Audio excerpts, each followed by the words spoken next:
Sir मुद्दे पे आ जाए सर। तो सर जिस प्रकार से अब राव साहब है सर, क्योंकि जाति आर्य के अंदर पहला प्रॉपर्टी रहती है सर चुनाव के अंदर, ये आपने भी कहा, ये और भी लोग कर रहे हैं, देखने वाली बात भी है कि हरियाणा का चुनाव आते आते जाति पे आधारित हो जाता सर।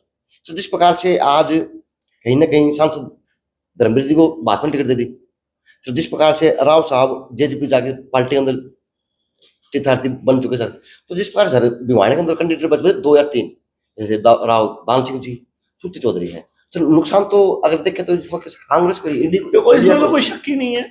अगर आप देखो बात दोनों है, अगर कांग्रेस के लिए तो इधर कुआं इधर खाई, जाट को उतारते हैं तो सांसद खड़े हैं ऑलरेडी, अहीर को उतारते हैं तो राव साहब खड़े हैं।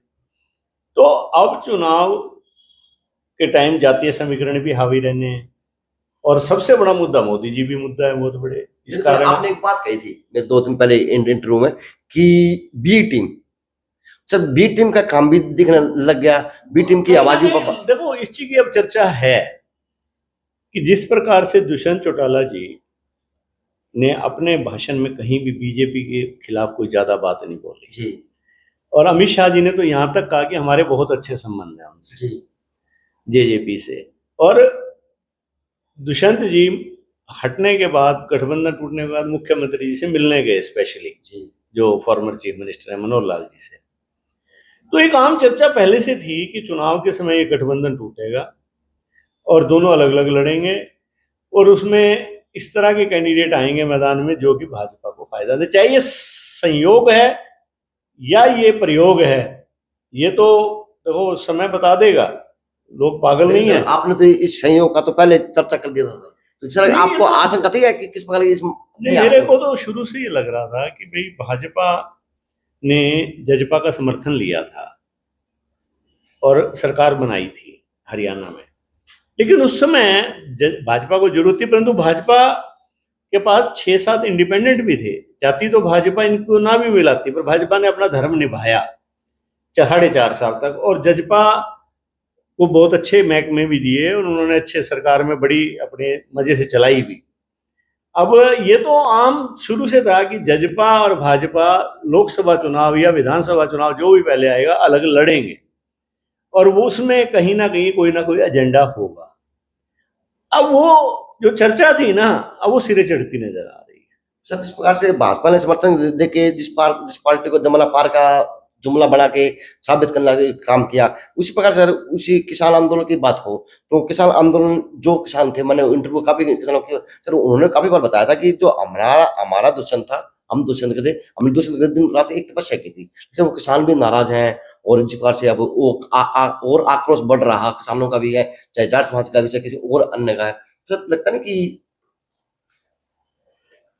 असमंजस में जेजेपी भी पहुंच गई, असमंजस में भाजपा भी दिख रही, और कहीं ना कहीं जोर का झटका कांग्रेस को दे दिया सर।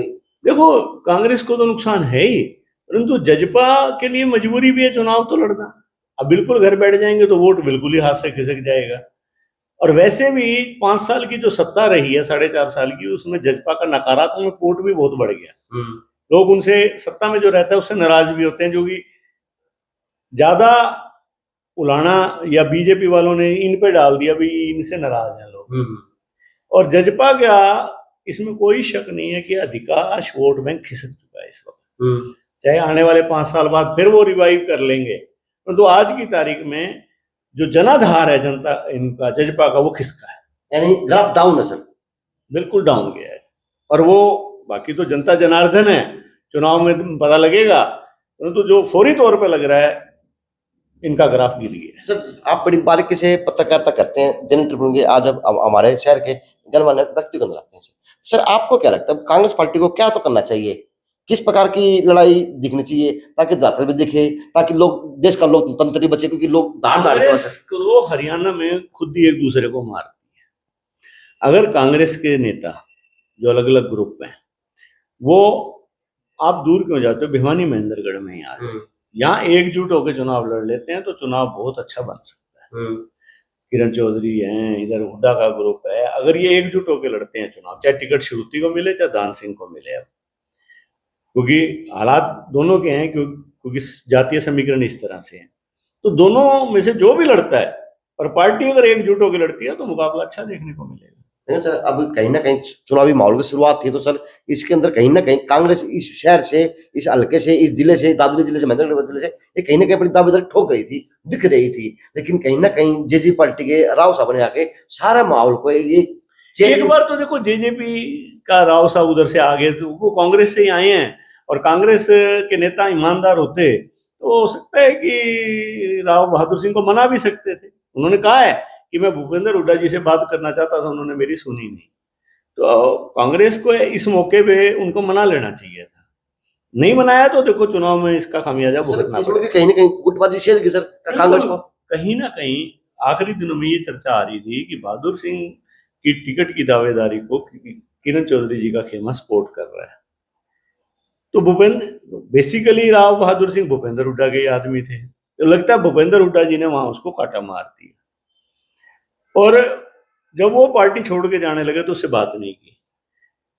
तो ये खेमेबाजी, गुटबाजी, ये कांग्रेस को नुकसान तो कर रही है, इसमें कोई शक नहीं। और एटलीस्ट हरियाणा की 3-4 सीटें ऐसी हैं जहां गुटबाजी तंग कर रही है इनको। हिसार, सिरसा, सोनीपत और रोहतक तो हुड्डा जी का प्रभाव है। कुरुक्षेत्र की सीट वैसी, अंबाला, मतलब कि जहां गुटबाजी दिक्कत करेगी, अंबाला, सरसा, क्योंकि शैलजा जी अंबाला और सरसा में प्रभाव करती हैं, तो फिर वहीं गुटबाजी आएगी। किरण चौधरी जी का भिवानी प्रभाव है, तो यहाँ गुटबाजी है। इसी प्रकार करनाल में भी गुटबाजी देखने को मिलेगी वो आपको। तो ये 4 सीटें हैं, गुड़गांव में भी कुछ गुटबाजी देखने को मिलेगी। तो जहां 4-5 सीटों पे कांग्रेस को गुटबाजी नुकसान कर रही है। सर कह सकते हैं कि कांग्रेस अपने खुद के जाल में ही फंस रही है। फंस क्या रही है, ये तो अपने आप को मारने का काम करते हैं। अगर ये लोग ईमानदारी से काम करें, ये ठीक है, अभी तुमने लड़ना है तो विधानसभा चुनाव में एक दूसरे को मार लेना। आप लोकसभा का चुनाव लड़ रहे हो, तो आप आज देखो, इसका एक और कारण भी है, कांग्रेस ऊपर आज हाईकमान के लेवल पे कमजोर है।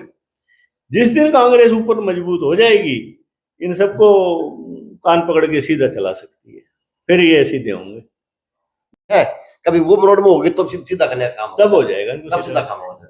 तो सर लगता है कि समीकरण इस टिकट के ऊपर बनेंगे भी, या चुनाव बनेगा, या सर मैं गाँव जा रहा हूँ सर, एक आपसे अहम बात करता हूँ सर। मैं संगा गाँव गया सर, मैंने सर्वे की, मैं डाना लाडरपुर के अंदर गाँव गया सर। सर एक गाँव तो आदर्श गाँव, जिस गाँव के अंदर सर कुछ व्यवस्था नहीं, आदर्श गाँव की परिभाषा होती है सर, लाइटों की है, पार्कों की है, इस तरह की सुंदर दिखती है सर। सर उस गाँव में तो पानी पीने का नहीं सर, सबसे बड़ी बात सर। फिर मैं ढाणा गांव में गया सर, सर वो गांव जगमग गांव सर, उस गांव के अंदर सर गांव वाले वासियों ने बताया कि एक भी खंभे पे कोई लाइट बल्ब नहीं लगा हुआ सरकार या सरपंच की तरफ से सर। फिर भी सर लोग मोदी मोदी कर रहे सर, मोदी वाले को लोग कौन है देखो सर? एक्चुअली जो कॉन्सेप्ट था ना आदर्श गांव का, बहुत अच्छा कॉन्सेप्ट था, परंतु जो हमारे लोकल लीडर्स लगा लो या हरियाणा के लीडर्स लगा लो, सत्ता पक्ष के या अधिकारियों को लगा लो, उन्होंने उस कंसेप्ट को समझा नहीं।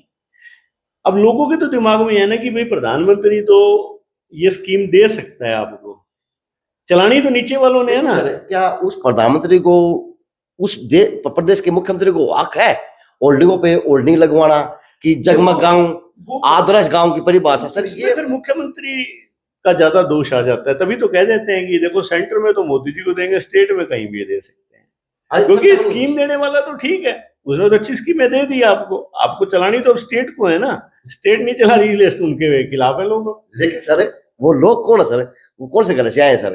वो व्यवस्थाओं के अभाव में आज जी भी रहे, चाहे पानी की व्यवस्था हो, चाहे किसी और प्रकार की व्यवस्था हो, लेकिन सर उनके मुख पे, उनके नाम पे सिर्फ एक नाम गूंज रहा कि मोदी मोदी हो रही है। एक्चुअली हमारे यहाँ क्या है कि अभी जो लोग हैं उनका, चाहे कांग्रेस हो, चाहे भारतीय जनता पार्टी हो, चाहे डीएमके हो, चाहे टीएमसी हो, चाहे आपकी फिर आम आदमी पार्टी हो, कहीं ना कहीं भावनाओं से तो हमेशा लोगों की खेले हैं। लोग हमारे यहाँ पॉलिटिकली और मेंटली बहुत ज़्यादा मैच्योर नहीं है, तो ऐसों में लोगों को बकाना कोई ज़्यादा मुश्किल, हमारे यहाँ समझाना मुश्किल है, बकाना आसान है। तो सर कह सकते हैं कि अब की बार का चुनाव है वो भी सिर्फ भावना पर अंदर ही बह के हो जाएगा सर? वो तो या फिर 400 पार का नारा है, हमारा जो समाज है, हमारा समाज है, वो तो भावना में बहने वाला है ना, हम बड़ी जल्दी भावुक हो जाते हैं। हम कोई चीज होती है बड़ी जल्दी घबरा जाते हैं, बड़ी जल्दी खुश हो जाते हैं। तो इसलिए हम भावना में तो बहते हैं, आज नहीं हमेशा बहते आए हैं। तो जहां तक 400 पार का नारा है वो तो देखो दिए जाते हैं नारे, ताकि ज्यादा से ज्यादा सीटें हासिल की जाए। सर जिस प्रकार से प्रदेश के अंदर एक बहुत बड़ा बदलाव हुआ सर लगता है कि समाज, पंजाबी समाज की अगर बात करूं सर, आपने बड़ी गहराई से जानते हैं, बड़ी बारीकी से समाज को देखा सर, कुछ इसके ऊपर भी फर्क पड़ेगा सर समाज के ऊपर? देखो पंजाबी समाज में पीड़ा, अनिल विज भी नारा फिलहाल तो देखो पीड़ा है, मनोहर लाल जी के जाने से पंजाबी समाज में पीड़ा है। पहले मनोहर लाल जी चले गए, फिर सेकंड जो नंबर के थे विज साहब चले गए। पंजाबी समाज में इस चीज को लेके पीड़ा है, वो कितना वोटों तक पहुंचती है ये अभी कुछ नहीं कह सकते। एक पीड़ा पक्की सर, तत्कालिक पीड़ा है, पीड़ा पक्की। चलो जी, हमने बात की हमारे सीनियर साथी से कहूँ या हमारे मार्गदर्शक कहूँ, तो बात ये है, और ये कई पार्टियों में बड़ा के न्यूज लगाने का काम करेंगे, ये लंबा इंटरव्यू हो चुका, तो पार्टियों में दिखाएंगे, अलग अलग बातें हैं, अलग अलग इंटरव्यू के अंदर तथ्य बताने का काम किया हमारे गुरुजी ने। तो सबसे विनती हाथ जोड़ के कि पोलिंग बूथ वाले दिन, पोलिंग वोटिंग वाले दिन आप वोट डालने जरूर जाएं, ताकि आपके देश की सरकार वो बने जो आपके हित की हो और आपके काम के